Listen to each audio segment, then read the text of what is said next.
시간과 공간을 초월한 아름다움, 한 시대를 관통하는 가치를 담은 이야기. 수많은 순간 속에서 변치 않는 단 하나의 빛, 바로 명품입니다. 그 특별한 명품 세계로 여러분을 초대합니다. 섬세한 장인의 손끝에서 탄생한 걸작들과 함께 진정한 아름다움의 의미를 만나보세요. 지금부터 품격과 우아함이 머무는 이곳, 유럽으로 떠나는 손희주의 명품 여행이 시작됩니다. 안녕하세요. 아나운서 손희주입니다. 저번 시간에는 저희가 디올과 함께 했는데요. 크리스티앙 디오르가 말했죠. 우리는 아직 가장 아름다운 순간을 기다리고 있다고요. 오늘도 역시 아름다움을 찾으러 떠나보려고 합니다. 1921년 피렌체에서 시작된 전 세계 럭셔리 패션의 상징이 된 한 브랜드입니다. 대담한 디자인 언어와 예술적인 상상력, 그리고 시대를 읽는 통찰력으로 오늘날까지도 수많은 이들의 사랑을 받고 있죠. 피렌체로 떠나는 손희주의 명품 여행 그 두 번째 이야기는 바로 구찌입니다. 구찌가 만들어낸 스타일의 세계로 여러분을 초대합니다. 1921년 이탈리아 피렌체에서 한 남자의 비전으로 시작된 브랜드 구찌. 구찌의 설립자 구찌오 구찌는 1881년 피렌체의 일반 가정집에서 태어납니다. 그의 집은 이탈리아에서 대대로 밀짚 모자를 만드는 집이었는데요. 하지만 그는 밀짚 모자 제조업이 사양 산업이라고 판단하고 17살이 되던 해인 1897년에 런던으로 건너갑니다. 전 세계 상류층이 모이는 런던의 고급 숙박시설인 사보이 호텔의 벨보이로 일하게 됩니다. 호텔 벨보이는 호텔 투숙객이 오면 그들의 짐을 방까지 가져다 주는 일을 하는데요. 중요한 업무는 아니었지만 일하면서 상류층 고객들의 세련된 취향과 고급스러운 라이프 스타일을 관찰할 수 있었습니다. 이 시기에 그는 영국 귀족들의 고급 여행용 가방과 승마 장비 등 가죽 제품의 매력에 빠지게 되는데요. 이러한 경험은 그에게 고품질 가죽 제품에 대한 열정을 심어줬고 이탈리아로 돌아와 자신의 브랜드를 설립하고자 하는 꿈을 키우게 됐죠. 1902년 고향으로 돌아온 그는 프란지라는 제조업체에서 가죽 공방 기술을 배우고 1921년 이탈리아 피렌체의 비아델라 비냐 누오바 거리에 자신의 이름에서 딴 구찌 가죽 전문 매장을 설립합니다. 이 설립으로 인해 오늘날 세계적인 명품으로 자리 잡은 구찌가 시작됐죠. 초기에는 가죽 트렁크, 고급 수화물 가방, 승마용품을 중심으로 명성을 쌓아갔고 장인의 정성과 뛰어난 품질로 피렌체를 넘어 이탈리아 전역에서 사랑받기 시작했습니다. 구찌를 설립하기 전 구찌오 구찌는 1906년에 작은 마구상을 운영하며 가죽 승마용품으로 매장을 운영했는데요. 하지만 부유한 귀족들에게만 인기를 끌고 마차의 활용이 점점 줄어들자 마구상을 접게 됩니다. 그 이후 1937년 작업장과 제품군을 확대하여 생산 제품을 다양화했고 그렇게 구찌가 탄생한 것입니다. 그래서인지 구찌의 가죽 제품들은 승마로부터 영감을 받은 것들이 꽤 많죠. 특히 승마용품인 호스빛과 등자를 활용하여 가죽용품에 장식하는 것은 구찌의 고유한 상징이 됐습니다. 1940년 구찌오 구찌는 이탈리아 파시스트 정권 말기의 위기 상황을 현명하게 극복합니다. 모든 자원이 전쟁에 동원되면서 국제연맹에서 이탈리아로 수출 금지령을 내려 가죽이나 금속의 소재가 부족하게 되죠. 이를 주 재료로 사용하고 있던 구찌 브랜드에 치명적이었습니다. 하지만 구찌오 구찌의 사업을 돕고 있던 첫째 아들 알도 구찌가 대마, 산마, 황마, 대나무 등의 대체품을 소재로 사용하는 아이디어를 냈습니다. 알도 구찌는 이탈리아 나폴리산 대마와 산마를 이용하여 작은 다이아몬드 형태가 서로 연결되는 직조로 새긴 디아멘테 캔버스를 만드는데요. 구찌의 첫 시그니처 캔버스입니다. 동시에 구찌는 매장 확장에 힘을 쏟았습니다. 1938년 당시 이탈리아 패션의 중심지이자 전 세계 부호들이 자주 찾는 쇼핑의 중심이기도 했던 로마 콘도티 거리에 새로운 구찌 매장을 열었습니다. 1947년 세계대전은 종료됐지만 전쟁에서 패한 이탈리아의 물자 상황은 여전히 침울했는데요. 가죽 관련 회사들이 모두 문을 닫는 가운데 구찌는 가죽을 돼지 피어를 활용하는 대안을 찾습니다. 유일하게 수입이 가능했던 일본의 대나무를 활용한 거죠. 그 결과 전쟁 후 구찌는 구찌 역사상 가장 인기 제품으로 평가받는 뱀부백을 만들어냅니다.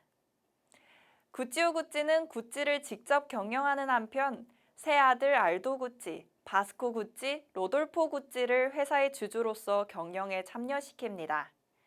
1951년 로돌포 구찌는 밀라노 몬테나폴레오 거리 5번지에 구찌 매장을 열었고 2년 후인 1953년 알도 구찌는 뉴욕 58번가 사보이 플라자 호텔에 구찌 매장을 열었는데요. 이로써 구찌는 뉴욕에 진출한 최초의 이탈리아 브랜드가 됐죠. 1953년 창립자인 구찌오 구찌가 72세의 나이로 세상을 떠나게 되고 알도 구찌는 탁월한 비즈니스 감각을 발산해 구찌의 전성기를 이끌었습니다. 그는 1961년 창립자이자 아버지인 구찌오 구찌의 이름을 딴 GG 로고를 만들고 이를 캔버스 소재로 만들어 가방, 액세서리, 옷에 사용했으며 같은 해에 재킷백을 만듭니다. GG 로고는 구찌의 고급스러움과 전통을 상징합니다. 두 개의 G가 교차하는 형태는 브랜드의 정체성과 고급 이미지를 강화하는 역할을 하는데요. 이는 시간이 지나도 변치 않는 구찌의 아이덴티티를 나타내며 클래식하면서도 세련된 느낌을 줍니다. 또한 알도 구찌는 1961년 팜비치, 1968년 비버리 힐즈를 비롯하여 1972년 도쿄, 1974년 홍콩에 매장을 내며 구찌가 글로벌 브랜드로 성장하는 데 기여했는데요. 할리우드 스타들과 왕족들이 구찌 제품을 애용하면서 브랜드의 국제적 인지도도 크게 상승했습니다. 엘리자베스 테일러, 오드리 헵번, 그레이스 켈리 등이 구찌의 고객이 됐죠. 이 시기 구찌를 상징하는 녹색, 빨간색, 녹색 웹 스트라이프, 구찌 플로라 스카프, 그리고 호스빛 로퍼와 같은 아이코닉한 디자인이 탄생했습니다. 제품은 뒤에서 제가 하나하나 자세하게 설명해 드릴 건데요. 구찌의 녹색과 빨간색 스트라이프는 브랜드의 시그니처 색상 조합이죠. 이 색상 조합은 승마 장비에서 영감을 받았습니다. 구찌오 구찌는 영국의 고급 승마 문화에서 영감을 받아 이러한 디자인을 도입했으며 이는 구찌의 유서 깊은 역사와 전통을 반영합니다. 녹색과 빨간색 스트라이프는 구찌 제품에 독특한 개성을 부여하며 브랜드의 고급스러움을 상징합니다. 시간이 흐른 후 1980년대에 들어섭니다. 이때 구찌는 가족 간의 경영 갈등과 브랜드 방향성의 혼란으로 인해 또 한 번의 위기를 맞게 됩니다. 로돌포 구찌가 경영권을 잡은 1년 후 사망하고 나서 그의 아들인 마우리치오 구찌가 경영권을 넘겨받는데요. 알도 구찌의 아들인 파올로 구찌가 크게 반발하며 그의 이름에서 딴 핸드백, 액세서리, 와인 등을 저렴하게 파는 브랜드를 설립했고 이는 이사회의 반발을 불러일으키며 지나친 라이선스 사업 확장은 브랜드 이미지를 희석시켰고 명성에 비해 매출은 둔화됐습니다. 이 위기를 극복하게 해준 인물이 등장하는데요. 1990년대 중반 톰 포드의 등장입니다. 경영권 전쟁에서 승리한 마우리치오가 구찌의 명성을 되찾기 위해 뉴욕 출신 젊은 디자이너를 영입한 것인데요. 이는 더 이상 가족 경영이 아닌 전문 경영인의 시기에 들어섰다는 것을 뜻합니다. 1994년 구찌의 모든 외양을 책임지는 크리에이티브 디렉터로 부임한 그는 과감하고 섹시한 감성으로 브랜드를 재해석했고 구찌는 단숨에 젊고 감각적인 패션 하우스로 재도약하게 됩니다. 톰 포드가 1995년에 선보인 구찌의 젯셋 글래머 테마는 좋은 반응을 얻었고 로고, 홀스빛 등 구찌의 옛 유산을 현대적으로 재해석한 새로운 컬렉션을 선보이며 전통과 새로움을 동시에 부각했습니다. 무엇보다 톰 포드가 매장과 광고 이미지까지 일괄적으로 감독하면서 새로워진 구찌를 대중에게 효과적으로 전달했죠. 그의 지휘 아래 구찌는 다시금 럭셔리 시장의 중심에 섰으며 그 매출과 영향력은 눈에 띄게 성장합니다.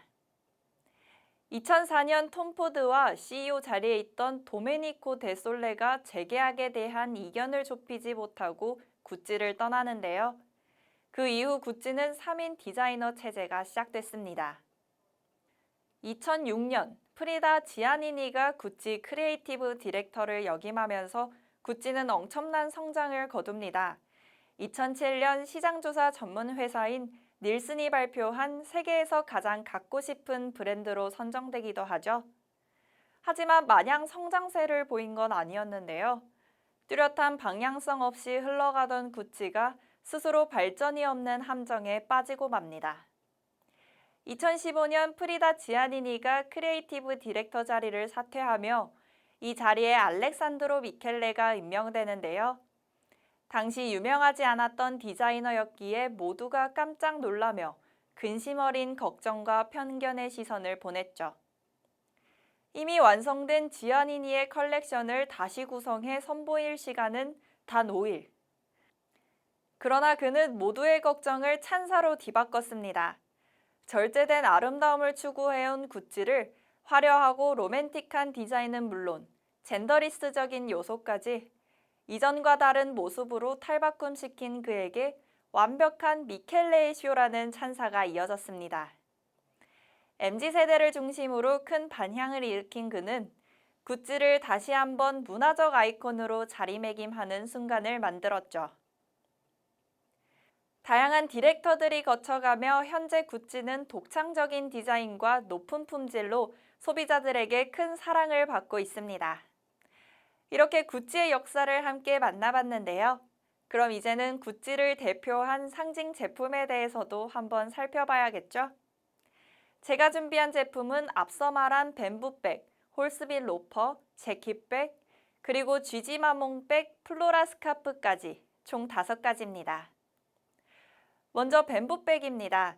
1947년에 출시된 이 백은요, 일본에서 수입한 대나무를 사용하여 제작됐죠. 부드러운 돼지피역 소재로 몸통을 만들고 일본산 대나무 손잡이를 부착한 작은 사이즈의 핸드백입니다. 전쟁 중으로 인한 부족한 자원을 자연 소재로 최대한 부각해 디자인에 적용한 아이디어인데요. 훗날 패션사에서 중요한 혁신으로 평가받게 됐습니다. 뱀부는 구찌의 상징이며 우산 손잡이, 시계, 벨트, 구두, 스카프 패턴에 이르기까지 다양한 구찌 제품에 활용되며 현대에도 끊임없이 재해석된 버전이 출시돼 사랑받고 있습니다. 두 번째는 홀스빗 로퍼입니다. 1953년 승마에서 영감을 받은 금속 홀스빗 장식이 특징인데요. 1959년 카네 호텔 테라스에서 알랭드롱이 홀스빗 로퍼를 신고 여배우 로미 슈나이더와 함께 앉아있는 흑백 사진 한 장이 홀스빗 로퍼를 더욱 유명하게 만들었죠. 금속 장식을 신발의 발등에 장식하는 획기적인 시도를 인정받아 1985년 메트로폴리탄 박물관에 디자인과 크래프트맨십의 타이틀로 영구 전시돼 있습니다. 세 번째로 1950년 구찌가 출시한 둥근 모서리의 숄더백은 유명한 여배우뿐 아니라 소설가 등 남성도 즐겨 매곤 했는데요. 그중 제클린 오나시스가 1960년대에 자주 들면서 재킷백이라고 불리는 계기가 됐습니다. GG 캔버스 천에 GRG 더웹 스트랩이 조화된 재킷백은 여전히 구찌의 베스트셀러인데요. 프리다 지아니니가 2009년에 뉴 재킷백이라는 이름으로 재해석하기도 했습니다. 둥근 모서리는 오리지널 재킷백을 그대로 닮았고 다양한 컬러와 소재를 적용했으며 뱀부와 긴 가죽 테슬 장식을 더해 좀 더 활기차고 강인한 분위기를 내는 것이 특징입니다. 다음은 GG 마몽백입니다. 2016년 알렉산드로 미켈레가 디자인한 이 백은 더블 G 로고와 퀼팅 가죽이 특징입니다. GG 마몽은 숄더백, 도트백, 백팩 등 다양한 형태와 크기로 제공되며 빈티지한 느낌과 현대적인 디자인이 조화를 이룹니다. 현재에도 여성들에게 사랑받고 있는 제품이죠. 마지막으로 플로라 스카프인데요. 플로라는 1966년 구찌오 구찌의 셋째 아들인 로돌프 구찌가 밀라노 구찌 매장을 방문한 모나코의 왕세자비 그레이스 켈리에게 선물하기 위해 원하는 제품을 권했는데요. 그레이스 켈리는 손수건을 원한다 말합니다. 하지만 당시 구찌에는 손수건이 없었기에 그녀를 위해 꽃과 열매, 곤충이 어우러진 스카프를 만들어 선물했고 이로써 구찌 플로라가 탄생한 거죠. 단순한 제품을 넘어서 철학을 말하는 브랜드, 구찌의 내면도 한번 살펴볼까요? 구찌가 진짜 매력적인 이유가 뭔지 아시나요? 단순히 예쁜 가방과 옷 때문만이 아닙니다. 구찌는 늘 지금 시대가 원하는 메시지를 패션으로 풀어내기 때문이죠.